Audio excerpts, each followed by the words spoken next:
Hi, hello. Welcome to the episode of Isaiah's Newsstand. It's your host, Isaiah Edwards.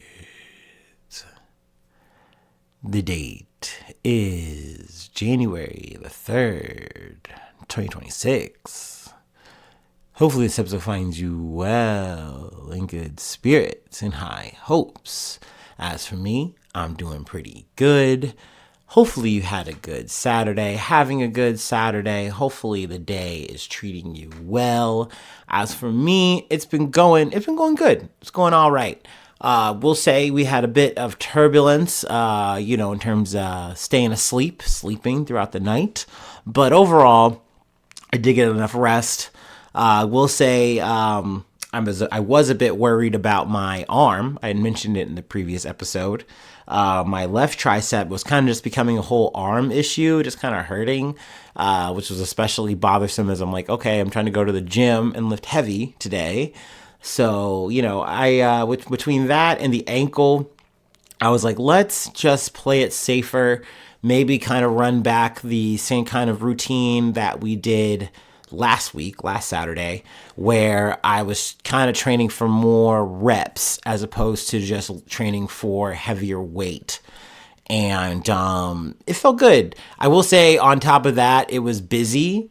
I guess, a bit of that New Year's, resolution, extra, because usually it wouldn't be on Saturday. But, hey, that's okay. I was able to get on the Smith machine. After the Smith machine, the free weights were pretty much taken, or at least the benches I wanted were taken. So I was like, all right, let's do some filler work. Let's get our core work in. So I did that.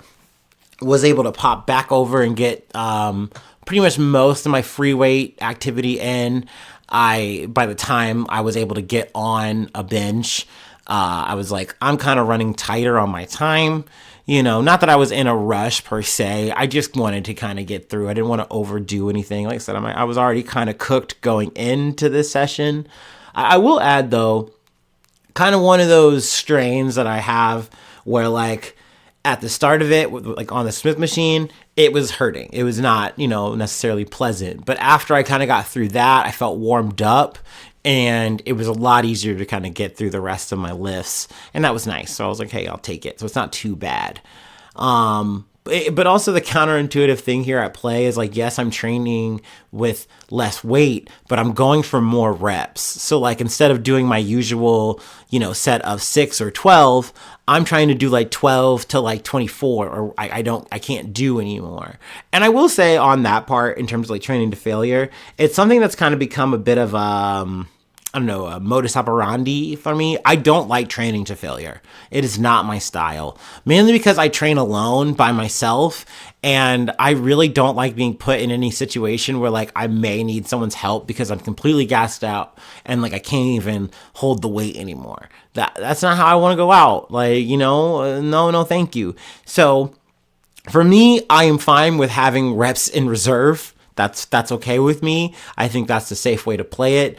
And not to mention too, I don't like gassing myself out like that on one day when I know I'm going to be trying to come back in here tomorrow and the next day and the next day. So that's why I don't really train like that. But to each their own, obviously. I know that every training method has a kind of pros and cons to it. That's kind of why I'm trying to switch it up a little bit when I can, or at least when I feel inspired or compelled to. But yeah, got most of my free weight, activity, my movements done. And then we moved on to cardio. Cardio went well. My ankle was also feeling better by the time I got on the Stairmaster. So we ran it all down and that felt good. Post the gym, we went home and then had a little snack, did some stretching, and did some research, and now we're here ready to yap about said news, which it's big news. At least one of our stories is very big. Did not see it coming to start off the year. I probably should have, but so it goes. But yeah, let's go ahead and do our startup and let's get into some news.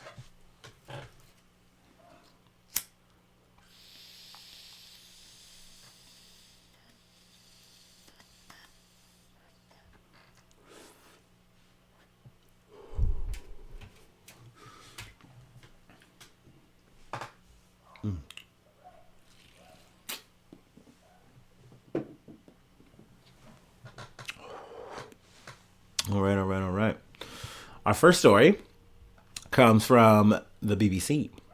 Trump says U.S. is going to run Venezuela after capturing President Maduro. Now, capturing is a very interesting word that I know a lot of media is using. The Trump administration is using. They captured Maduro. They kidnapped this man. And I also love, as I was like walking, around doing my thing at Planet Fitness, I noticed a lot of people were, watching some Fox News, and like there was this headline of like from Trump saying like they knew we were coming. It's like, yeah, man, you've been talking this big shit the entire time. But like, I think to a degree, I'm not alone in this thought and this thinking that this was talk that you were trying to use to push him out, that like you were trying to use to like say, hey, we're going to convince someone in Maduro's team to flip, to betray him, whatever, and they'll do a coup and we won't have to really interfere like that. I did not think that we were going to actually escalate with any kind of real boots on the ground intervention. It's just wild, dude. Like, we really did just force the issue, like Zero Dark 30 style. We got this guy like Bin Laden, only we didn't kill him. We just, abducted him and his wife, which I believe is Celia. I can't pronounce anything right now. I'm chopped. Celia Flores. But yeah, like, because I remember talking about this and having this point in this take that I did not think we would escalate to this level of actually intervening like this. I didn't think the colonialism was going to get this far. But, I mean, I think the biggest indicator was, what was it, last week when we literally hit a dock. That's a land strike. We're trying to justify it, but you just when you think you know this motherfucker, he surprises you. You just got to fucking wait a day and he's going to fucking do something crazy, do something wild. And maybe he's going to about face. Maybe he fucking won't. Maybe he'll get crazier. Maybe he'll just go deeper. So here we are, 2026. But yeah, let's go ahead and read these bullet points. Donald Trump says the U.S. launched strikes on Venezuela and captured its president, Nicolas Maduro.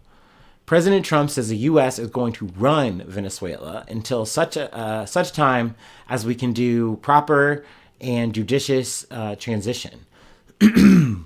Now, we don't know what that means in terms of, does that mean Marina Machado or her presidential proxy?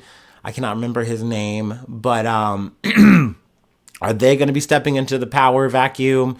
But for all intents and purposes, there is still Maduro's administration. They're still in power. The vice president is still a thing. But let's keep reading. Oil companies will fix Venezuela's broken infrastructure and start making money for the country. Now, this is really weird to say because we already have oil companies involved in Venezuela. They're already niched in making their own fucking profit.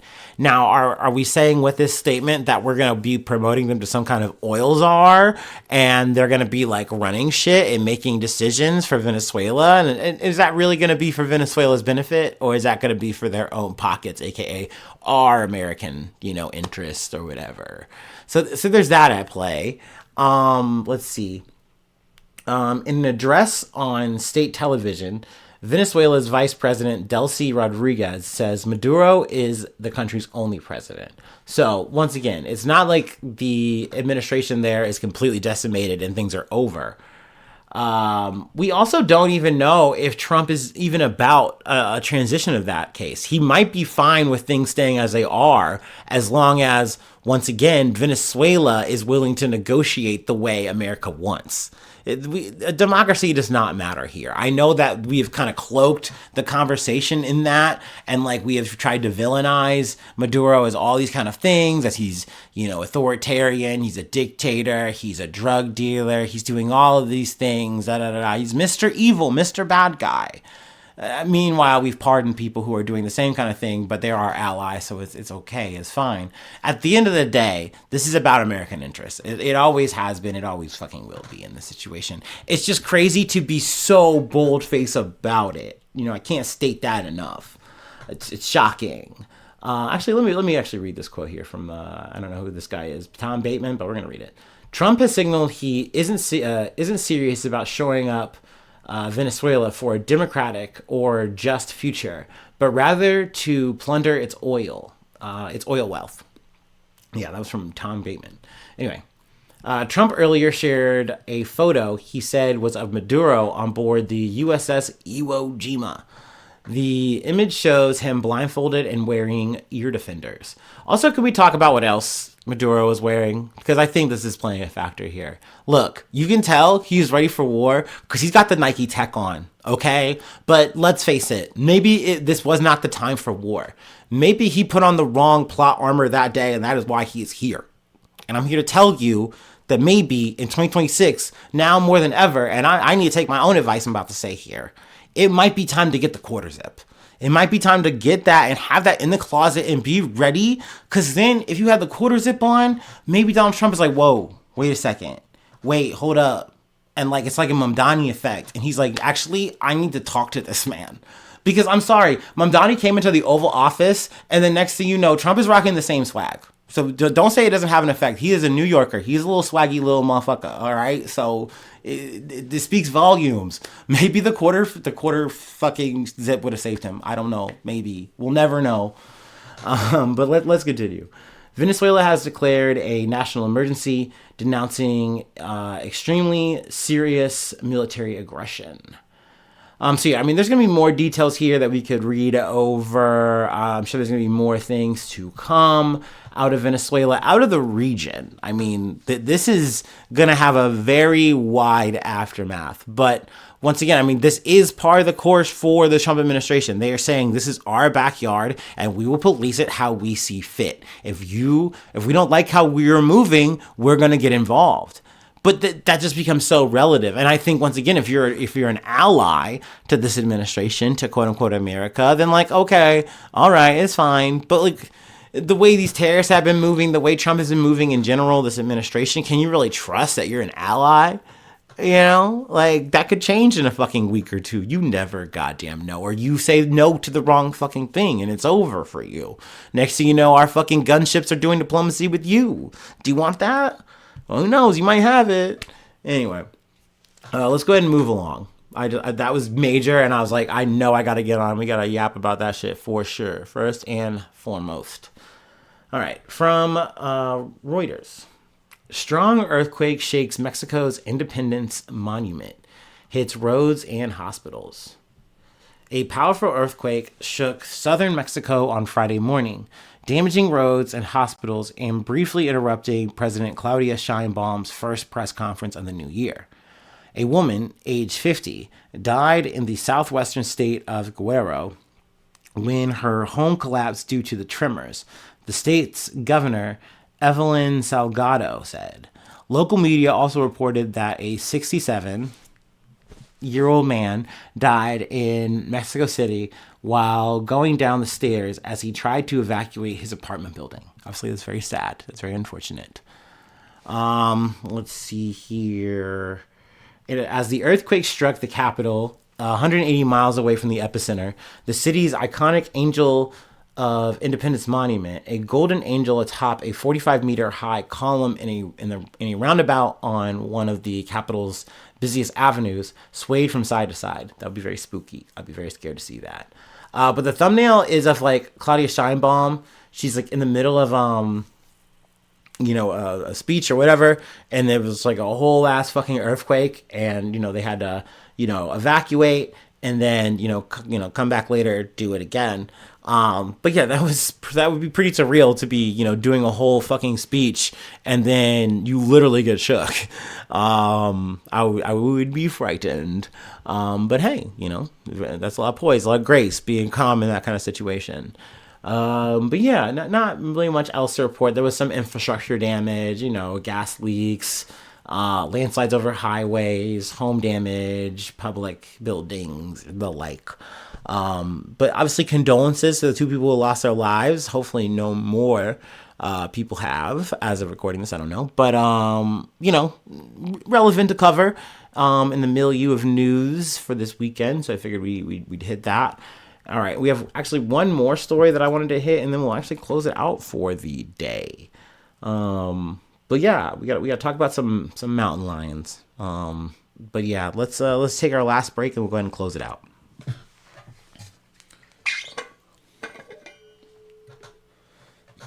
Oh, excuse me.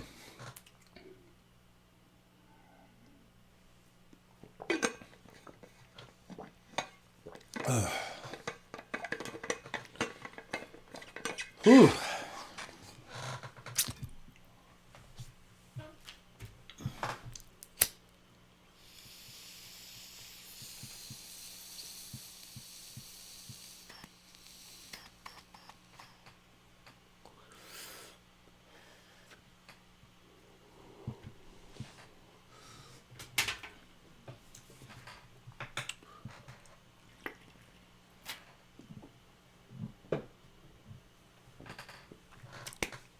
Oh. Ooh. All right. From NBC News. Woman dies in suspected mountain lion attack. Colorado's first deadly encounter since 1999. A woman has died in a rare suspected mountain lion attack in Colorado on Thursday. Hikers told authorities they saw a mountain lion near a person who was lying on the ground 100 yards away around 12:15 p.m. on the Crossier Mountain Trail in unincorporated Larimer County, Colorado Parks and Wildlife said in a news release. The hikers said the hikers scared the lion away by throwing rocks and then attended to the adult woman, the release said. One of the witnesses was a physician and did not find a pulse, said Kara Von Hoos, spokesperson with Colorado Parks and Wildlife. The victim's identity and cause of death will be released by Larimer County coroner. Colorado Parks and Wildlife is excuse me. Colorado Parks and Wildlife is investigating the death as a suspected mountain lion attack. There were signs that this was consistent with a mountain lion attack, but we can't say for sure, Van Hoos told reporters Thursday. She said it's believed the woman was hiking alone. Colorado Parks and Wildlife, along with Larimer County Sheriff's deputies, Estes Park Police, and Glen Haven area volunteer firefighters respond and launched an extensive search for mountain lions. They were aided by a Colorado Parks and Wildlife biologist who was conducting aerial deer surveys in the county and houndsmen with dogs to track the scent of mountain lions. One mountain lion was located at the scene, but it ran away when officers shot it. It was tracked by the officers and euthanized, the release said. A second mountain lion was found nearby shortly after and also euthanized, the release said. Colorado Parks and Wildlife policy mandates that wildlife involved in attacks on humans must be euthanized for public safety. It is unknown if one or multiple animals were involved in this suspected attack, the Colorado Parks and Wildlife release said. So yeah, they're gonna do a necropsy. I can never pronounce this. Oh my gosh, necropsy. Fuck, like an autopsy, right? Like I can say autopsy, but I can't say necropsy. Necropsy, there it is. Boom, necropsy. Sorry, I know. I am 35 years old, and sometimes words are hard. Anyway, necropsy on the mountain lions. Checking for rabies, any kind of illness, things like that. They need to check them for DNA, like human DNA, if they have any on them, or I guess maybe in them in terms of like their contents. To verify that one or both of them were involved in this attack, because if not, then they have to go back out and keep searching. They talk about how rare it was. I think, with 28 previous attacks reported to the agency since 1990. The last fatal attack was 27 years ago, in 1999.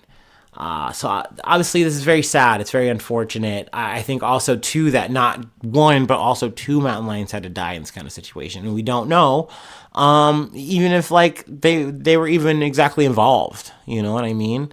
I get moving swiftly and efficiently, quote unquote, in this matter, in this way, but obviously it's a bummer. It's a bummer to cover for sure. But as always, I've said this before because I think we've covered a mountain lion attack or something like this in episodes prior, but it always gives me like Red Dead vibes, because I remember like you'd be like, walking around doing like some kind of mountain trail thing, or you're on horseback and everything's chill, everything's really vibey, and then next thing you know, out of nowhere, mountain lion on your ass, wow, and then you're just ragdoll down a mountain. It's over for you. So every time I get one of these stories, that's always like my first thought. I just picture someone hiking, just, da da da la la, and then just bam, dude, just getting shook out of their fucking Samsons by some fucking crazy mountain lion. And they make that noise. Wow, wow, wow. Don't they make that noise, right? That's scary, man. Hell no. But then you see them and they look so cute, right? Like they look like overgrown cats, like little kitty cats, and they're so adorable. And like, I would love to pet a mountain lion, but I would never. I'm not fucking with no wild cat. I ain't fucking with no big cat. No, no, thank you. They are so majestic. I will respect them from afar via a screen. That style, that way. That's the way I like it. Nice and safe. But yeah, that's it. That's all I have for today. That is the episode. If you'd like to help out, support the effort, I do have a Patreon. Patreon.com/Isaiah News. Become a newsie today. Help me pay for a quarter zip. I need it. I need it for the future. No, you get on the roll call, shit like that. Access to the extra thoughts, little fucking notes thing. I keep kind of expanding it on every once in a while. Old lore or practice episode stuff. I don't know. That's available. You don't need, it's a tip jar. Take it or leave it. But really, no big deal. Freeways, hit me up, isaiahnews1@gmail.com. Feel free to follow me or the podcast on any of the socials. Subscribe to the YouTube. Follow on TikTok. Follow on Spotify. Follow on Apple Podcasts, wherever you like to listen. Leave a like. Leave a cool comment. Sharing is caring. 5 stars on Spotify. 5 stars on Apple Podcast. Always appreciated. But you don't have to do none of that. Just thank you if you stumbled on this episode and you've made it this far. I appreciate you taking a chance on me. I know I'm just kind of ranting and raving and rambling about news. How dare I? I know. The audacity. But thank you for just putting up with me for at least one time. That's dope. For the longtime listeners, thank you so much. I really appreciate you just hanging out with me and making me a part of your day. That is really cool. It's really sweet. And also anyone who like comes back and hits me up and like said, hey, that was cool. That was sweet. Or, talks to me about news and stuff like that. Gives me updates. You don't know how happy that makes me. It really does fucking make my whole fucking day. So thank you so much for that. Thank you so much for you. Thanks so much for tuning in. Thanks so much for being a friend. And hopefully I see you soon for some more good news. I love ya. Bye-bye. Mwah.